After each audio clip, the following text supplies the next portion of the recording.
Hello everyone. आज का video specially उन कपल्स के लिए है जो प्रेगनेंसी ट्राई कर रहे हैं, आईवीएफ, आईयूआई या फर्टिलिटी ट्रीटमेंट के फेस में हैं, या फिर बार बार नेगेटिव रिजल्ट देखकर कंफ्यूज है। एक बहुत बड़ा मिथ है हमारी सोसाइटी में कि प्रॉब्लम्स हमेशा फीमेल्स में ही होती हैं, लेकिन सच क्या है? बहुत केसेस में मेल फैक्टर इनफर्टिलिटी भी एक इम्पोर्टेंट रीजन होता है। कई बार हस्बैंड बिल्कुल हेल्दी दिखते हैं, जिम जाते हैं और कोई मेजर प्रॉब्लम भी नहीं होती, लेकिन जब टेस्ट होते हैं तो स्पर्म क्वालिटी में इशू मिलता है। और कभी कभी रिपोर्ट्स नॉर्मल आती हैं, फिर भी प्रेगनेंसी नहीं होती है। तो ऐसा क्यों होता है? इसी कन्फ्यूज़न को क्लियर करने के लिए आज हम बात करेंगे दो इम्पोर्टेंट मेल फर्टिलिटी टेस्ट की, सीमेन एनालिसिस टेस्ट और डीएनए फ्रेगमेंटेशन टेस्ट। आज मैं आपको सिंपल लैंग्वेज में समझाऊंगी सीमेन एनालिसिस रिपोर्ट कैसे पढ़े, नॉर्मल वैल्यूज़ क्या होती हैं, लो मोटिलिटी का मतलब क्या होता है, मॉर्फोलॉजी क्या होती है और डीएनए फ्रेगमेंटेशन टेस्ट क्या होता है, इसे कब करवाना चाहिए, आईवीएफ और इक्सी में इसका रोल क्या होता है, और सबसे इम्पोर्टेंट बात, रिपोर्ट देखकर पैनिक कभी नहीं करना चाहिए। तो वीडियो एंड तक ज़रूर देखिएगा, बिकॉज ये इन्फॉर्मेशन हर आईवीएफ कपल को पूरा पता होना चाहिए। पार्ट 1 के बारे में बात करते हैं, मेल फैक्टर इनफर्टिलिटी क्या होती है। सबसे पहले एक इम्पोर्टेंट बात क्लियर करते हैं, जब प्रेगनेंसी नेचुरल या ट्रीटमेंट के बाद डिले होती है तो प्रॉब्लम सिर्फ फीमेल साइड में हो या ज़रूर नहीं होता। रिसर्च और फर्टिलिटी एक्सपीरियंस दोनों ये बातें कहती हैं कि अराउंड 40 to 50 केसेस में मेल फैक्टर भी इन्वॉल्व हो सकता है, लेकिन अनफॉर्चुनेटली मेल फर्टिलिटी को लोग सीरियस नहीं लेते। कई हस्बैंड बोल देते हैं मुझे तो कोई प्रॉब्लम नहीं हो सकती, लेकिन फर्टिलिटी का रिलेशन सिर्फ स्ट्रेंथ या बॉडी से नहीं होता, रिलेशन होता है स्पर्म क्वालिटी से। और स्पर्म क्वालिटी समझने के लिए डॉक्टर यूजुअली रिकमेंड करते हैं सीमेन एनालिसिस टेस्ट। ये सबसे बेसिक और इम्पोर्टेंट फर्टिलिटी टेस्ट होता है।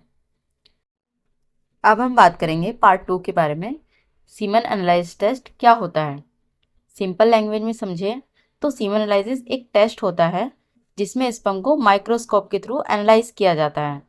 डॉक्टर्स देखते हैं स्पर्म काउंट कितना है, स्पर्म मूव कैसे कर रहे हैं, शेप कैसी है, सीमन क्वांटिटी कितनी है, इन्फेक्शन तो नहीं है।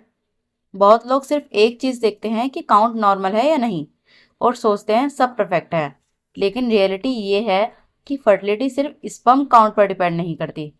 काउंट नॉर्मल हो सकता है बट मोटिलिटी वीक हो सकती है, मोटिलिटी नॉर्मल हो सकती है बट स्पर्म स्ट्रक्चर वीक हो सकता है। इसलिए रिपोर्ट को ओवरऑल समझना बहुत इंपॉर्टेंट होता है। पार्ट 3 को समझते हैं, semen analysis report line by line explanation. First volume, सबसे पहले आता है सीमन वॉल्यूम, यानी सीमन की क्वांटिटी। अगर क्वांटिटी बहुत लो है तो स्पर्म डिलीवरी अफेक्ट हो सकती है। लो वॉल्यूम कभी कभी डिहाइड्रेशन, ब्लॉकेज या हार्मोनल इशू की वजह से भी हो सकता है, लेकिन एक रिपोर्ट देखकर पैनिक नहीं करना चाहिए। सेकंड है स्पर्म काउंट। अब आते हैं सबसे फेमस पॉइंट पर, स्पर्म काउंट। काउंट का मतलब कितना स्पर्म प्रेजेंट है। बहुत कपल्स काउंट सुनकर टेंशन में आ जाते हैं, लेकिन एक इम्पोर्टेंट बात याद रखिए, लो काउंट का मतलब जीरो चांस नहीं होता और हाई काउंट का मतलब गारंटेड प्रेगनेंसी भी नहीं होती, क्योंकि प्रेगनेंसी एक कंबाइंड प्रोसेस है। थर्ड है मोटिलिटी। अब बात करते हैं मोटिलिटी, ये बहुत इंपॉर्टेंट फैक्टर है। मोटिलिटी का मतलब होता है स्पर्म प्रॉपर्ली स्विम कर रहे हैं या नहीं। इमेजिन कीजिए जैसे एग एक डेस्टिनेशन है, अगर स्पर्म मूव ही प्रॉपर्ली नहीं करेगा तो डेस्टिनेशन तक कैसे पहुंचेगा। कई रिपोर्ट्स में लिखा होता है प्रोग्रेसिव मोटिलिटी और non progressive motility. Immotile progressive motility best मानी जाती है। अब बात करते हैं मॉर्फोलॉजी। सिंपल लैंग्वेज में स्पर्म का स्ट्रक्चर या शेप, हेड, नेक और टेल प्रॉपर होना इंपॉर्टेंट होता है, लेकिन यहाँ कपल सबसे ज़्यादा पैनिक करते हैं क्योंकि मॉर्फोलॉजी परसेंटेज लो आ जाता है। याद रखिए, सिर्फ मॉर्फोलॉजी देखकर होपलेस फील मत करिए। सिर्फ कपल्स लो मॉर्फोलॉजी के बाद भी सक्सेसफुल प्रेगनेंसी अचीव करते हैं। फिफ्थ बात करते हैं पस सेली इन्फेक्शन। अगर रिपोर्ट्स में पस सेली इन्फेक्शन इंडिकेटर्स आए हैं तो डॉक्टर इन्फेक्शन इवेल्युएट कर सकते हैं। कभी कभी सिंपल ट्रीटमेंट से इम्प्रूवमेंट आ जाता है।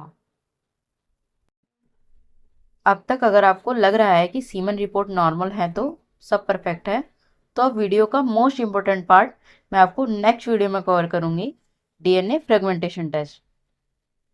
क्योंकि कई बार रिपोर्ट्स नॉर्मल होती हैं फिर भी आईवीएफ फेल होता है, और यहाँ एंटर करता है डीएनए फ्रेगमेंटेशन टेस्ट।